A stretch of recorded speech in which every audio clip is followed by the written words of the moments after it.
Now bringing you developments that are taking place in the India-Canada relationship that we've watched play out. Remember, it's been its lowest point over the last few months. This is a diplomatic relationship that's seen tensions ever since September, where you saw the Canadian Prime Minister Trudeau stand up in the Canadian Parliament and say that Indian agents are responsible for the killing of a Khalistani separatist on Canadian soil.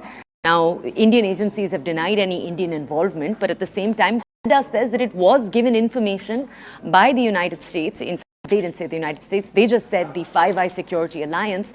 But sources point to the United States as the source of that possible information. Now, the story we're focusing on right now is a continuing depleting in the relationship between the two countries. Specifically, we're focusing on a statement brought up by a Canadian parliamentarian.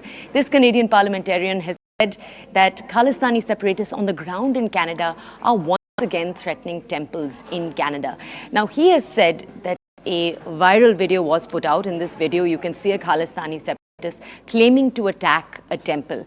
Now, this Canadian is saying that more action needs to be done by Canadian authorities, and it's true. We've seen many attacks take place on temples in the form either of graffiti or large amounts of men walking in. You've seen multiple attempts, 4 attempts in just the last year. We'll talk about that too in a second. Let me play out for you what the External Affairs Minister had to say regarding this. Then we'll connect with Abhishek. Did we discuss the issues between India and Canada? Yes, I spoke about it to Minister Wong, and as you know, Australia has a good, strong, close relationship with both of us. So I felt it was important that Australia get our perspective on the issue, and you know that from our point of view, the key issue is really the space which has been given to extremism and radicalism in Canada. So therefore the short answer is yes, we discussed it. I spoke to her about our perspective, and she did listen to me very carefully.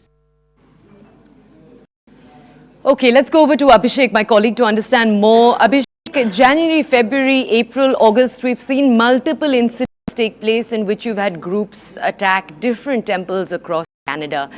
These attacks have either been in the form of people actually entering the temple premises. You've had graffiti in some cases also take place. I just want to understand from you, Abhishek, keeping that in mind, where you have Canadian MP raising this problem, saying that, look, this is one more open threat. It may play out in the next few days. How have Canadian authorities responded? First, tell us that, please. Well, Canadian authorities, like always, they have been a bit, suspiciously silent as to. In the past, we have also seen many such incidences happen where Indian communities, Indian temples, events that were organized by Indian people of Indian diaspora. And recently, one of the events that was being sponsored by the Indian High Commission in Canada, that was being interrupted by these Khalistani elements.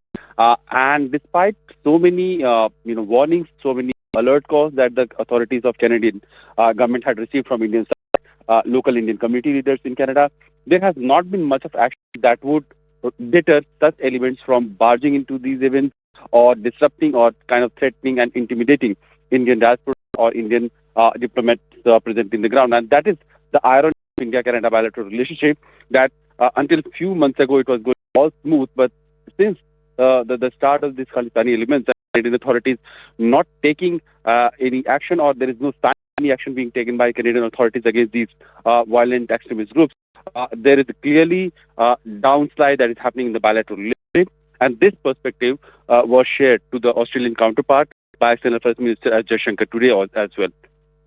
I want to understand from you, Abhishek, in the last few months, what have Indians on the ground in Canada told you, Indians who've relocated there? Because we know that, as you were pointing out, in the last few years, the relationship has been a very fraternal one. Indians have moved to Canada in large numbers, partly because they found such a home there. In the last few months, have they at all reported a change in the atmosphere? No, I mean, there's a large Indian diaspora which is present, and especially there is a large Sikh population also which is present there. But the point is that these extremist ideologies of Khalistani propaganda, they try to find some roots in the majority of Sikh diaspora. Many times we have in the past also learned and heard from these leaders that they are not supporting in any way the Khalistani propaganda, but in the name of Sikhism, in the name of another dreamland, these Khalistani people, they are a handful of them, a fringe element. They are trying to tarnish the entire community present in Canada. So far so that we have seen recently one of the Sikh families being targeted by these ghosts near a Gurudwara in Canada. So this is a kind of political shadowing these Khalistani elements, and External Affairs Minister has highlighted this in the past also. There is a space, there is a political accommodation that is being given by Canadian side to these anti-India elements in Canada, and that is worrisome for India. Okay, Abhishek, thank you for bringing us those details.